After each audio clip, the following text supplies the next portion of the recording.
I'm doing fine. So leave me alone, so leave me alone, so leave me alone. I'm doing fine. So leave me alone, so leave me alone, so leave me alone. I'm doing fine. So leave me alone, so leave me alone, so leave me alone. I'm doing fine. So leave me alone, so leave me alone, so leave me alone.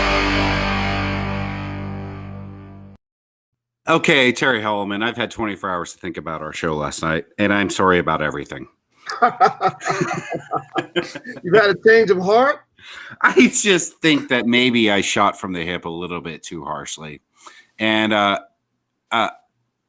I don't want to take back anything that I said, I do think that I didn't inject enough thoughtfulness into what happened yesterday. And thankfully, someone who is actually thoughtful and actually reasoned has decided to join us tonight. From the great state of Washington, Congressional Representative Rick Larsen joins us. Thank you so much for making time for us this evening. I appreciate it. Yeah, thanks so much. I'm glad to be on. First time participant, first time listener, I guess, as they say. But I am actually still in the DC area. I'll be flying home in the next couple of days. But I'm looking forward to getting out of this place for about a week and a half. Yeah, that makes sense to me. Yeah. I can't imagine you ever. Why would you want to go back? Oh yeah, your job's there. Oh, yeah, there's that. There's that part of it. There's that part of it. Yeah. The question, Terry and I were secondhand observers yesterday. We either watched things unfold on Twitter or cable news or whatever. You were there, and the obvious question is, take us through the day. Yeah, I actually arrived on the Capitol site about 9 o'clock in the morning yesterday to get some things done. I had to go to the Sergeant at Arms office to pick something up. I had to go sign. I forgot to date an oath that I had to take. I forgot to date it, so I had to go to the clerk's office. I just sort of had to do my thing, and then I went back to my office to work until we went into session at 1 o'clock. And 1 o'clock came. We knew Arizona was going to be challenged, and the challenge came, and then the Senate and the House then split to go back to their chambers and began the debate. It was okay until then. Even I take the metro in here in DC. I take the metro to the Capitol, and yesterday morning on the metro, I was in a train car full of Trump supporters, and they had their flags. I'll fold it up. They were nice. Most of them were wearing masks, laughing, having a good time. The demonstration, the marches were actually generally peaceful. The rally itself was generally peaceful. I would say this with a caveat. I don't agree with anything they had to say, but it wasn't until the president basically told them to go march on the Capitol that things began to spiral out of control, and they did. So immediately, hearing the sirens, hearing helicopter activity, getting alert messages from the Capitol Police to shelter in place, lock your doors, be quiet, don't attract attention to your office. You don't want to let people know that you're there. And I was basically in lockdown all day. I was not in the Capitol building, however, thankfully. Was not actually in the Capitol building when this all went down yesterday.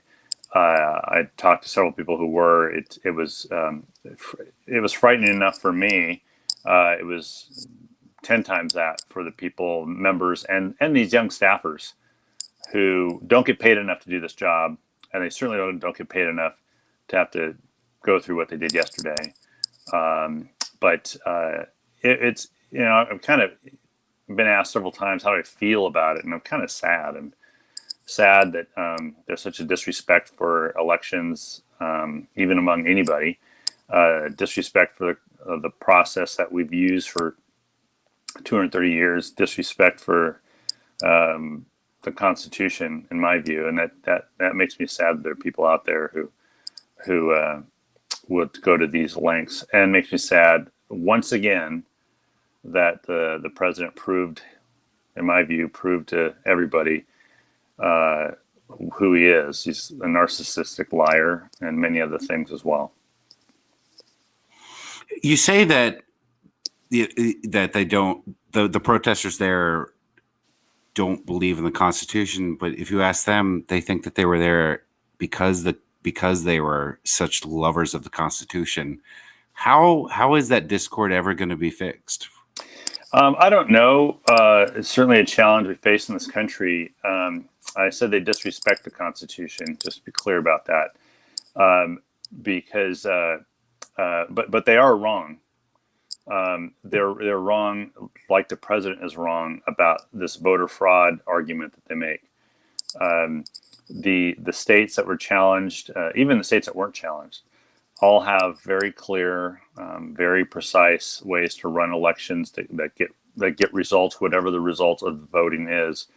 And all these arguments that the president and others made and that these folks believe are not based in any fact at all. They live in a different reality on this issue, and we've got some work ahead of us to continue to demonstrate how elections are run, how elections are administered, and how you get a result. But I think it's deeper than that. I think that the president could have easily himself prevented this from happening, this specific thing yesterday from happening. But I think this has been building up for the last 4.5 years. This was inevitable. I think it was inevitable. But it wasn't inevitable until he said, "Go march on the Capitol," because then they did. It's like, no, that's the one thing you don't want to say, because they will do that. But I think he knew that as well. This could have stopped just short of that, but it didn't because of the president. Rick, I got to ask you. So, I mean, and I know this is $1 million question, but I'm just curious to get your opinion on how did we get here? I mean, I understand, like, over the course of the history of this country, we've always had differences of opinions. I know, I think we've all pretty much had the same goal, the ultimate goal of advancing America, but we've had different ideas on how to get there. But we've never had it where it's so diametrically opposed. Like, we have one side that seems to be, like, whichever way you look at it, one side is rooted in reality, and the other side is completely in a different universe. How in the world did we get to that point to where, like, it doesn't even seem like there can be a middle ground anywhere? Yeah, thanks. That's a great question, and I'm a little bit cautious at trying to explain the Republican Party. My joke is, like, Democrats love to hear Republicans explain the Democratic Party as much as Democrats love to hear, as much as Republicans love to hear us explain their party. Doing the autopsy on the other party is a little bit, it's kind of tough to do. But I think back to the Tea Party, movement in 2010, and this is really a further extension of that. That there's as many divisions that there are in the Democratic Party today, we do manage to hold it together. There are wings of the party, progressives and moderates is one example, but we are all Democrats, and we understand why we're Democrats. I think right now the Republican Party itself isn't a party. It is literally 2 or 3 different parties trying to come to stay together, and they can't, and that's showing up. And then when you have a president who, in this case, who really is trying to make that party into his own image, and getting some resistance, that exacerbates the problem. There's probably a lot of other things going on as well. I think moving forward, though, and there's going to be smarter people than me doing autopsies on the parties, but the rhetoric coming out of the Biden Harris team is welcoming. It's based in outreach. Will it be successful? I don't know. But if you don't try, I can guarantee 100% failure. If they try, I can guarantee somewhere between 0 and 100% success. Try to do what? What do you mean? Oh, try to do the outreach. Do the reach out to, in this case, the Democratic president and the vice president, reaching out to the Republican Party, Republican leadership on Capitol Hill to try to move things forward from a legislative perspective. That's one thing. I think that the President-elect Biden has a responsibility as well to reestablish what the norms are, what we expect from a president, as well. There will be many disappointed people waking up every morning looking for that round of tweets so they can, talk about it in the news that come out of this incoming White House, and those tweets won't be there. I as a member of the media representative, and I've heard comedians say the same thing. We won't miss those. We've always had things to talk about, and we'll continue to have things to talk about. Yeah, that's a good point, and I appreciate, and I love hearing that. In fact, I will say that in the DC bubble, this is the media in the DC area, and I'm not being critical in some respects, but that's news, and that's what gets reported. Well, it is the president talking. Right. Exactly. Yeah. And so I'd like to think that the norm about what the president ends up saying, the president-elect now, the president on the 20th, ends up saying, does as well itself get reported, but it is, it's something more related to, here's how we're trying to make America better, here's how we're trying to make your lives better, as opposed to here's how to make my life better as the president of the United States, which is, I think, what we've had. But, Terry, I just, there's a lot of analysis to be done on how we got to this point, and there's a lot of factors. I think that looking at moving forward, what the Biden-Harris team is really going to have to do is reestablish norms about what presidents and vice presidents do and say, and what people should expect of them. And second, focus laser-like on policy of making lives better. And then, I would say, have that debate. Like you said, Zach, in the media, you have plenty of things to report on, right? And I always say this: Democrats, Republicans, we have plenty of things we differ on. We don't need more. We don't need to have these other debates. There are plenty of things we differ on healthcare and on. Dude, Kanye and Kim are splitting up, so we don't need the government to do anything. It's really, I read that, and as disappointed as I was, you still made it to the show tonight. I still made it to the show. I had to gather myself before coming on. And that's something that Zach and I have talked about, and it's going to be, something Kanye and Kim. Yeah, a little bit. We talk about Kanye and Kim all the time. A little bit, but no, just the fact that for the past 4 years, our entire media, our entire environment, basically has been Donald Trump 24/7. Like we have an overload of information. We knew more stuff than we needed to know, and oftentimes the disputes were not, in my opinion, substantive. It was like, hey, you fat kid. Or what, some of the latest insults of the day. Right. What is it going to be like? Like moving forward, we're actually going to have to pay attention to policy and to details and to things that are actually going to move the country one way or the other, as opposed to just like frivolous dissing on a daily basis. The boring but important stuff. Yeah. I think that I think we have a chance to go back to the boring and important stuff. I think it'll be really interesting, considering you had 8 senators, or 6 or 8 senators vote to reject, say, Pennsylvania's results, and you had 139 or so Republicans in the House vote to reject. So a majority of House Republicans.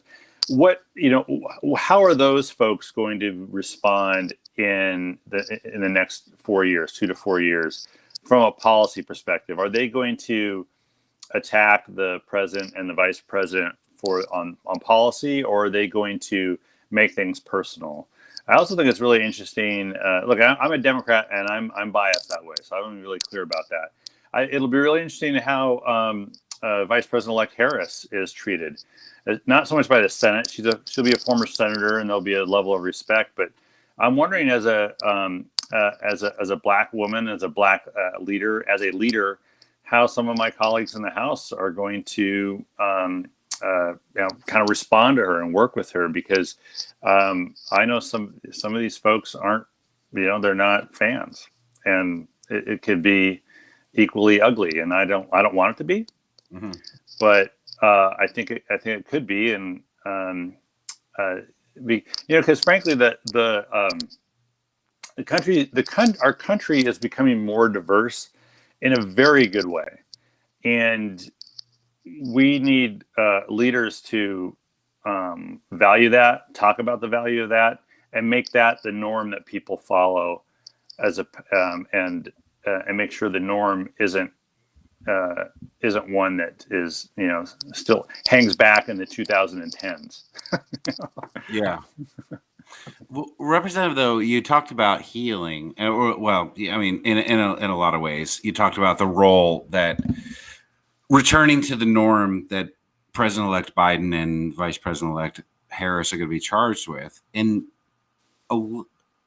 as unfair and as unjust as it may sound, will that healing process be moved along more quickly if we just castigate now current President Trump into irrelevancy and not go through an impeachment process, not go through a 25th Amendment process, and then beyond January 20th, President Biden pardoning him for any crimes that the SDNY might come up with, or any charges, just to keep him out of the headlines, to keep him away from telling his supporters that, once again, this rigged system has set me up to be the fall guy. I don't. Address those individually. Let's start with the let's start with the 25th. Okay. Let's start with the 25th Amendment, because I saw yesterday on Twitter you had a checklist. You think that the 25th Amendment should be invoked, even though he only has about 2 weeks left. Yeah, let me explain why. Because the responsibility that I have as a member of Congress is derived from the Constitution, and you have to be willing to exercise those responsibilities. Even last year, when I was the first Washington State member to come out for impeachment, I was really clear. I don't want to impeach a president. No member of Congress should run based on wanting to impeach a president. But I came to the conclusion that I had to. And that's where I am with this president again, because of the last couple of days. First off, though, in this one, it's like Pence should invoke the 25th, and they should start going through that process. Short of that, and that's actually leapfrogging what Congress could do on an impeachment. On impeachment, and I'll vote for it. I will say this too.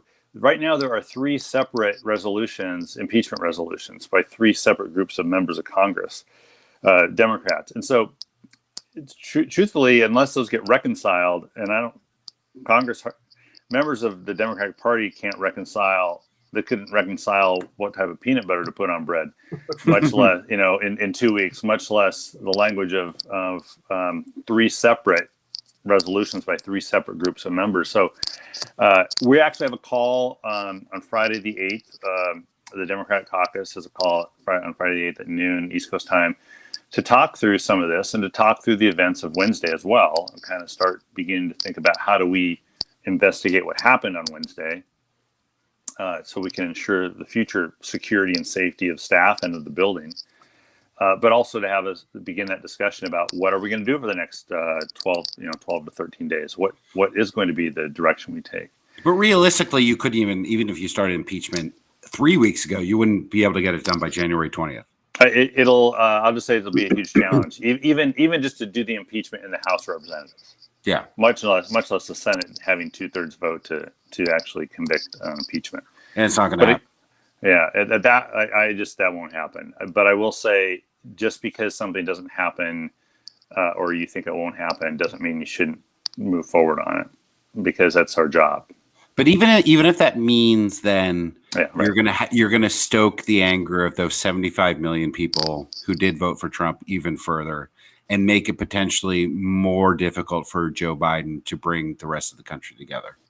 Yeah, I can't guarantee that this is the true thing, but I would say this: there's some people who are Democratic voters and some people who vote Democratic.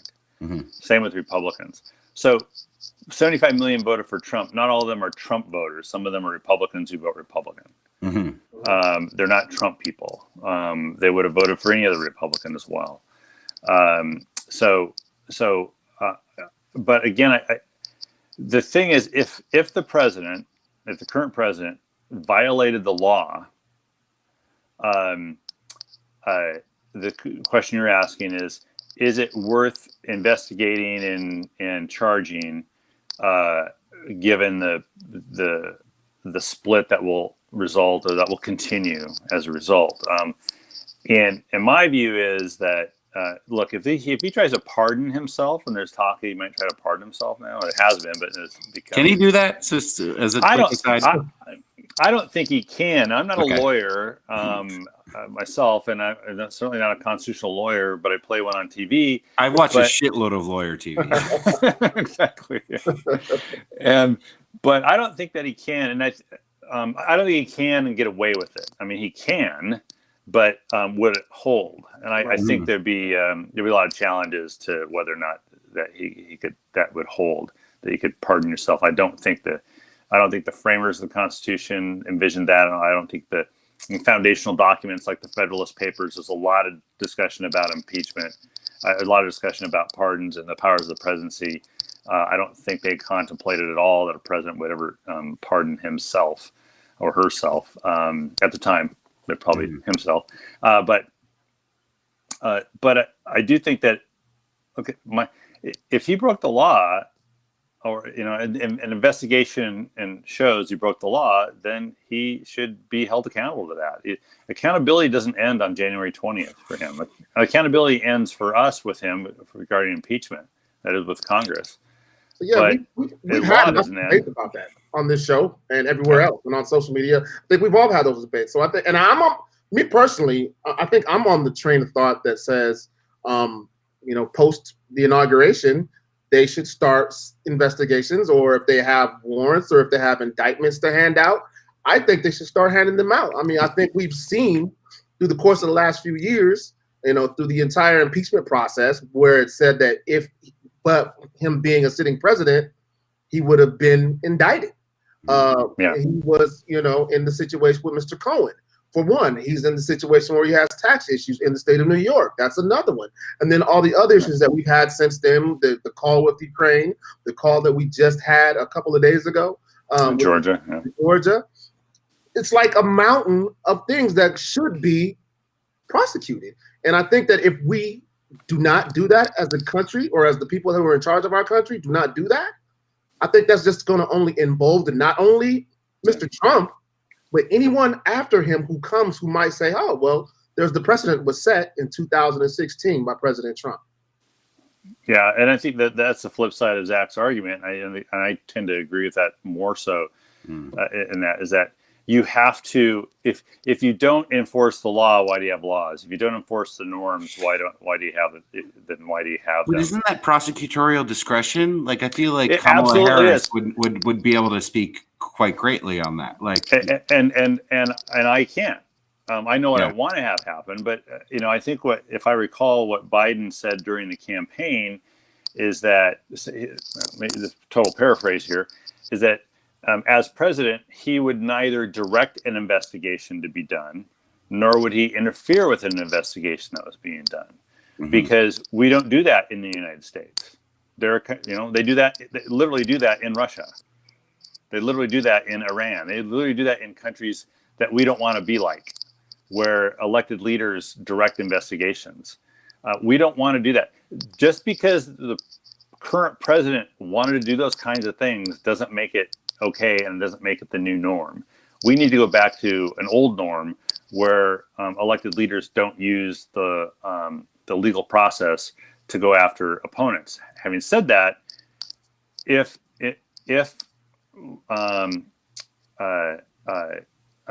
legitimate investigations take place, like in the Southern District of New York, and they find that there were laws broken that they could charge him, then they should move forward with it. And we shouldn't interfere with that. I just don't see that we should be interfering with the proper use of the law.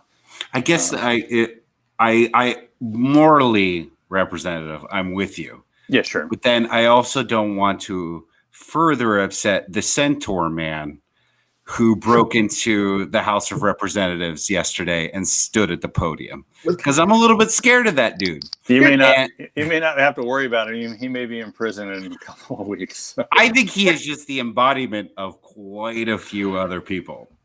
Yeah, Zach, I want to ask you this. So you know, you don't want to, you know, enrage anyone else. No. Push them any further. Well, how much further can you go than storming the Capitol building of the United States of America? I don't know. Doing it on a random day in February? Like, Pick one on 28. Yeah.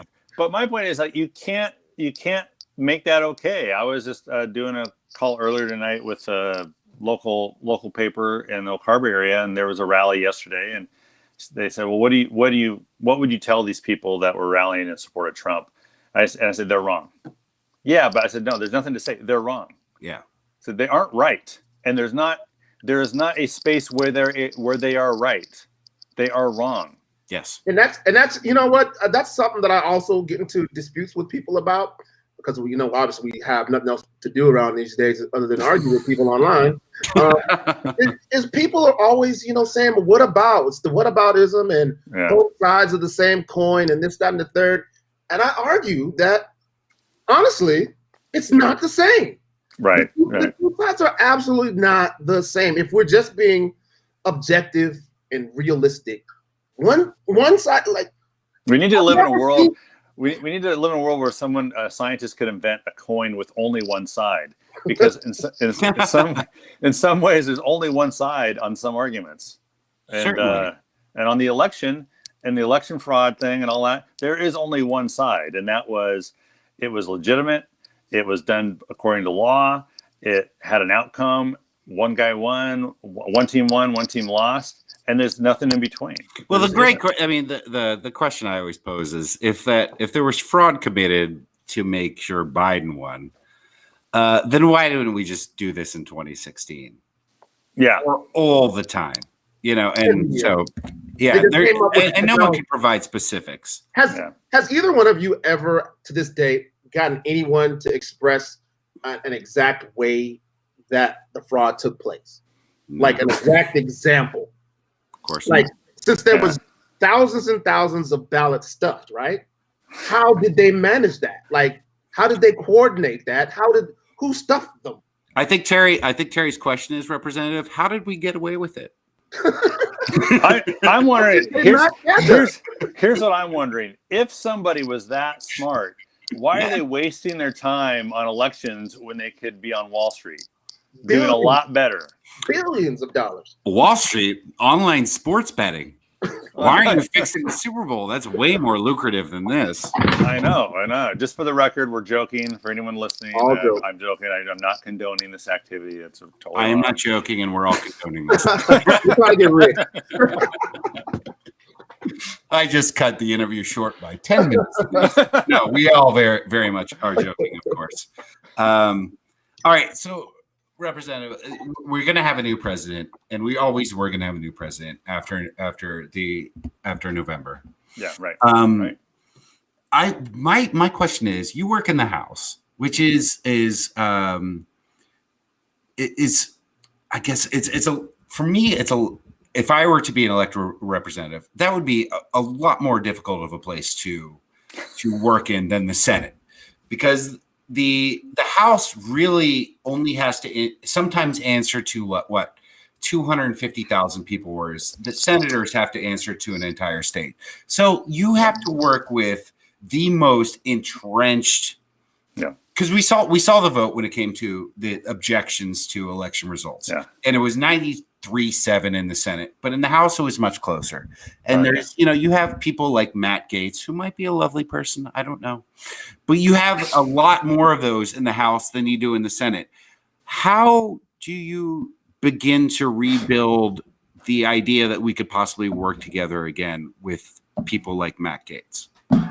Yeah, that's a great question, because I think that like my constituents see the cartoon version of members of Congress, including myself. But I go to town halls so they can get a little bigger picture of who I am and such. And it just even in the last week, getting notes from constituents about don't work with that person, don't work with this person, and so on. But the issue isn't whether I should work with any one member of Congress. It's what if I work with that member of Congress, does it advance the needs of the people in my district? I mean, can I if I work with members of Congress who I disagree with on a lot of things, but I agree with them on one thing, and that one thing is a great help to the district and the people I represent, well, it's malpractice if I don't work with them at that point. And so I think in this job, you really have to you have to remember it's not about yourself. It's about the people you represent and how can you best be in a position to help them. And so I pursue being co-chairs of bipartisan caucuses on, for instance, estuary caucus. It doesn't sound like a lot, but the Puget Sound is one of the largest estuaries in the country, and making sure it's clean and the Salish Sea is clean is important. And I work with Democrats and Republicans on funding for cleanup and habitat restoration. I would do a lot of work on U.S.-China relations, and Republican co-chair of a group that I'm a co-chair of. We work together and trying to find ways to both be sure the relationship doesn't go off the rails because it's so important between the two countries, but by the same token, ensure that we're pushing hard back on China where we should, like on human rights and on technology. But the point is, there's a lot of bipartisan work that goes on in Congress. Well, that's the thing. That nobody sees. Can you pull back the curtain a little bit? Because I know that we think that y'all hate each other a lot more than y'all hate each other. Yeah, that's true. That's true. Yeah. There are some I hate. No, I'm kidding. No, there is. Damn it, that was my next question. But seriously, who do you really hate? Yeah. Tell us. I won't tell anyone. Yeah, there's actually quite a bit of bipartisan work that goes on, and a lot of bills pass that get signed. This president has signed a lot of Democratic bills and a lot of Republican bills, and they've been bipartisan. They may not be controversial, but the parties do disagree on some big picture stuff, and that's why we have two parties in this country, maybe three or four if you include the variety pack in the Republicans. But I think that there is, in fact, a lot of bipartisan work that happens. I can name names of members of Congress like Darren LaHood from Illinois and Garrett Graves from Louisiana, Bill Posey from Florida on estuaries. I can go down the list and name these members that I work with. Susan Brooks, who retired last year from Indiana, I worked with her on some things. So the list is long. And every member can do that. Every member can do that. There's the biggest story of 2020 that we have not mentioned, and that's COVID-19. Yeah. Okay, we've spent the last year grading the government on their response to it. Grade us as citizens. How have we done? 100% A. I love the citizens are never wrong. Shut up. We've done terribly. They call that pandering, don't they? Especially the ones I represent. Yeah, they're the greatest. They're the greatest. I think for the most part, I wouldn't give 100%, but I think for the most part, as frustrating as it has been, it's been frustrating for small business owners, for teachers. I've come from a family of teachers and librarians. My sisters in-law. They're frustrated as teachers. But everyone's they're still hanging in there, and I think that the vaccines coming out, it's giving. We're actually now debating about getting in line for the vaccine, which is a much better debate to have. Because that's a debate about the future, about getting through this. Yeah. And so it's totally based in the light at the end of the tunnel. But I said the light at the end of the tunnel is real. The vaccines are real, but it's still a pretty long tunnel. Yeah. But there is a light there, and it's not a fake one. I'm going to make you the face of the frustrations, though, Representative, in that For one thing, Terry and I are going to have to wait forever to get it because look at us.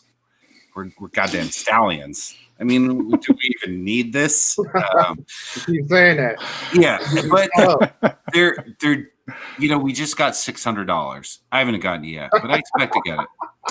And we calculated it last year, and the government put forth $4.73 per day during the pandemic Per person. And I grew up in a state where it seems like about a third in New Jersey, a third, this isn't your state, but it's just a representation of the struggles that a lot of people went through. 1/3 of the small businesses are going to close. And do you wish that the federal government had done more to assuage the frustrations of people who were going through the pandemic and losing everything that they had? And if you were in control of everything, was there something you would have done differently? Well, a couple of things. This was a national disaster, COVID-19, and the pandemic, and I think we just needed more federal control on response. Devolving this or delegating this to individual states without coordination was the wrong approach, because even though we are a nation of people and a nation of states, people travel across state lines all the time, and with them brought COVID-19. So we needed a much more federalized approach, which would have stuck in the craw of many states, but I think the last year proves that in principle that we should have done that. So going forward, the Biden-Harris team said they're going to be much more aggressive in coordinating vaccine distribution and administration, as for instance, as well as other gaps that currently exist in the national response. I think in part they're going to have to require, I think they need to have a governor's summit to bring the governors together and basically let's talk, and Democrats and Republicans in all states, and let's figure out what needs to be done, knowing that every state wants to do something different, but understanding that the goal ought to be to get through this sooner rather than later. And I hope to see that done. However, they probably through a Zoom call. Do you foresee? I've heard them talk about it, and I don't know how it's going to actually work or how it's really going to be implemented. Seeing as how it's hard enough right now to get people to wear masks, and with Biden and Harris have talked about 100-day lockdown. Do you know how that's implemented, or how will we even enforce something like that?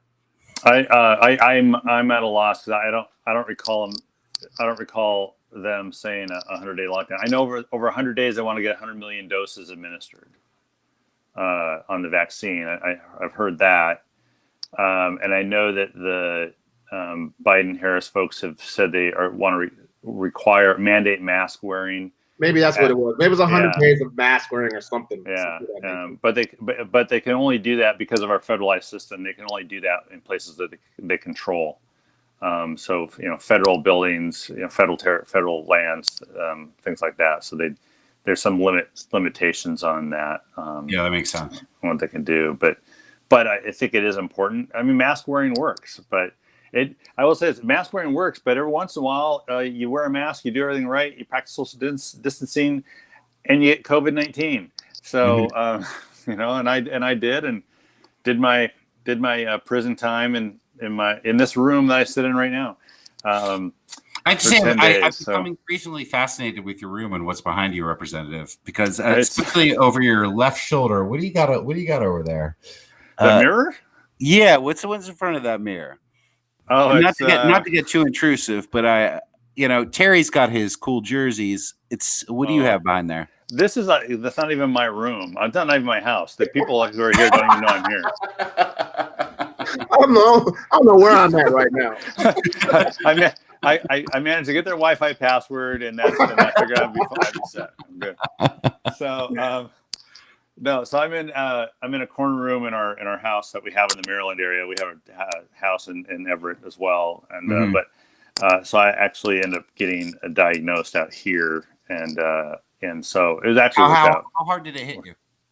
Not very. I because I had a positive test and I had to have symptoms. I just told people I was severely mild symptoms. It was pretty simple for me. In fact, so I had 10 days. I actually did 11 days in isolation. Totally good. And if anything, I felt stronger. Yeah, I was because I'm just that virulent. Wait a minute. Wait, hold on a second, Zach. Did you have COVID and not tell me? Dude, I've had COVID for like 7 months, and look at me. He's so. So to answer your question, there's a container of wipes, Yeah, I see over there. Wipes, yeah. There's a box of allergy capsules. We have cats. We have a new cat, and so I'm allergic to the new cat until I get acclimated. Mm-hmm. There's it's really dry out here, so not to really get into my my hygiene regimen or my fashion regimen, but there's like body cream or lotion just to just because it's really cold out here, and it just my body just gets dry and just dries out. Yeah, you got to moisturize. Moisturizer. Got to moisturize, representative. That's right. No, none of us are judging you in that. No, not at all. I'm a daily moisturizer. I've been moisturizing this entire interview. Your legs are supple. So that's about it. There's a pair of socks, ankle high socks. Mm-hmm. That's about it. A mirror. Anything else you want to know about? I can tell you about while I'm here. No, I kept locking in on that mirror and just wondering what was over there. Yeah. Zach is easily distracted. I tell you, very distracted. He's got the attention of a 6-week-old Cocker Spaniel. I know. I've got a shiny ball here. I got a shiny ball.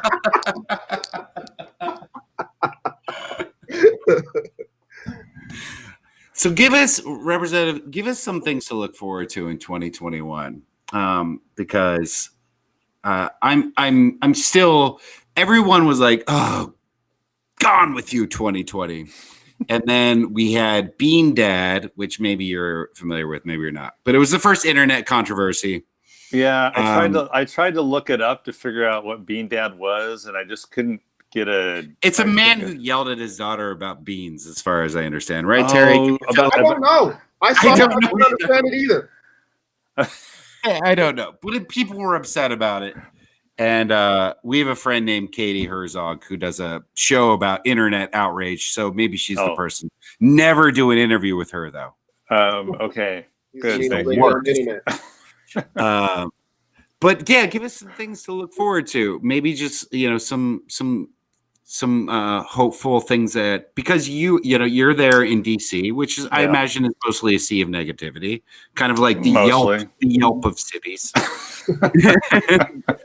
What are some things that you're looking forward to? Because Cobra Kai I've already watched the entire third season. Oh, have you really? Have you? Yeah, third season. So now I have nothing until the Super Bowl. And then, Well, okay, so Seahawks in the Super Bowl. Looking forward to that. Yes. The Mariners in the World Series. Oh, come on. I mean, we didn't ask you to lie to us, right?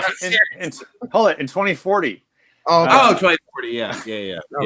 The Kraken this fall. Kraken, yep. Very excited. So that's on the sports side, and the Sounders kick off again in the big Sounders fan, as you might be aware. Yeah. So that's on the sports side, and in the government side, and going back to boring but important. Maybe we'll get back to arguing about should we do a big infrastructure bill that puts a lot of people to work, or a little infrastructure bill that puts less people to work. Mm-hmm. Fixing the Affordable Care Act. I don't want to get too boring here on policy, but these are exciting things. I'm using the Affordable Care Act right now. This is not boring to me. Yeah, passing the John Lewis Voting Rights Act as well, and ensuring access and expanding access to the ballot box. So there's a lot of things we're going to be pressing. I do a lot of work on NATO as well, and for folks who care about this stuff, our friends, allies, and partners around the world want us back, and they wouldn't mind us leading as well. They just don't want us to continually harangue them and harass them and call them terrible names and throw tariffs on our allies and leave our adversaries alone. Yeah. So I think from my perspective, having the U.S. back in the world, leading, but also working with our partners, friends, and our allies is important as well. So I think from policy side of things, that's what I'm looking forward to. It makes me excited again. I don't have to wake up every morning to ask myself, what did the president say this morning, and what do I have to be ready for? Won't that be great? Like I don't know if you ever have the president-elect, soon to be president's ear, but if you could tell him to speak as little as possible, because that is something that I realize used to happen that has not happened in the last 4 years. Like, tell us when something we need to know is happening. But if something we don't need to know, then there's no reason for a press conference. There's no reason for a tweet. There's no reason to hear from you. Yeah, Terry, same thing. What do you want? That's it. That was the main thing. I mean, please. I mean, I've missed the days where I didn't hear from the president. Mm-hmm. Well, I mean, it sounds odd to say now in 2021, but in a year prior to it, like, when you heard something from the president, something was going down. Like, we need to pay attention. The president's having a press conference. Like Bin Laden was shot. Yeah. Like that, Yeah. How much control do you have over that? How much Biden will be in front of a camera? I don't. Let me ask him. He's in our. He's behind that mirror. He's behind the mirror. Do you have Joe Biden's cell phone number? Can I have that? Yeah, he doesn't have a cell phone, but yeah, you can have it. Oh, I love that. That's great. He has he has a jitterbug. And ask him people in Congress and say, "Hey, Joe Biden, you got his number?" He actually does, because he calls his grandchildren every night, and he calls people all the time. Oh, that's great. I saw a story. So a couple of years ago, it was when he was vice president. I was at some stupid ass event doing something stupid, and then my wife was at the Naval Observatory. That's where the vice president lives, and she was there at Jill Biden was doing an event with spouses, and I was supposed to meet my wife later at something. And so I called her, said, I'm leaving, so I'll meet you there. She goes, oh, okay, that's fine. I'm going to be a little longer. Joe just came back and he wants to sit down and talk to us for a while. Oh, Joe. And I said, who? I said, apparently you get to call him Joe. I have to call him Mr. Vice President. All right. Okay. Yeah. But that is the kind of person he is still, 7 years later. And I think that's going to be a relief. I mean, for guys like us, we're going to be, our significant others are going to be literally saying, why can't you be empathetic like the president? Why can't you be, it'll be like, unlike the last 4 years, like, why can't you be more like the president? It's like, oh, my God. No one's ever said that. So sick of hearing me being compared to the president. Look at you acting like Trump again. Exactly. Act like Biden. Yeah, I always hear that. Like, why don't you feel feelings?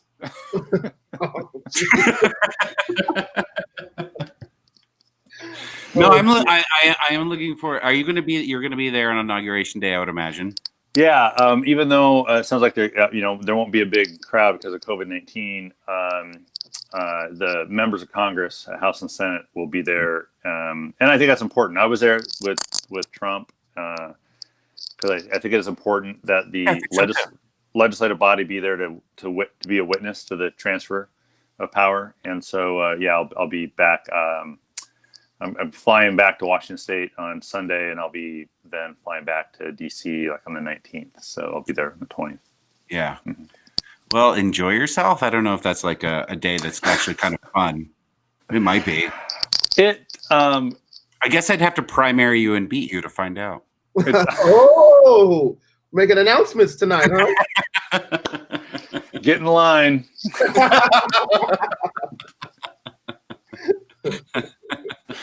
The line for that's longer than for vaccinations, I guarantee you.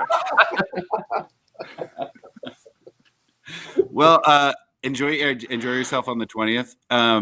If someone could you like if you just happen to be there, could you like plug our show? Is that inappropriate to ask like on that day if you could just maybe give a shout out to this little show that Terry and I do? Is it called what's that? Burns and Holla? Is that it's called Anarchist Jurisdiction? Oh, Anarchist Jurisdiction, right? Yeah, you know, because thanks to your leadership, Seattle became an anarchist jurisdiction. I love that. I love that name, though. It's great. I'm glad you guys took it and did something positive with it. Yeah, I copyrighted it. It's ours. You can do that with like legal terms. I didn't know that. I don't know. Someone told me it's copyrighted, so well, why not? No one's challenged it yet. They pulled that name out of their butt. You can use it for what you want to use it for. I guess. So, yeah. I kept waiting for Bill Barr to challenge me legally, but you know, he's got other things to worry about right now. Yeah, he's gonna more time with his family. Yeah. He wanted to spend more time with his family and write and direct. Right. Right. All right. Well, again, thank you so much for making time with us. Sure. Yeah. Yeah, we were told you would only give us 10 minutes. Isn't that funny? And then I told Joe they're like he'll be around a bit longer. I was kind of 9 minutes was going. Am I gonna jettison these guys or is it worth it? We appreciate it. Yeah, no, thank you so much. Yeah, no, look forward to coming back at some point. Really, that would be great. All right. Representative Rick Larsen, his Twitter there is unfortunately uncapitalized, which makes it look different. Oh my God, are you serious?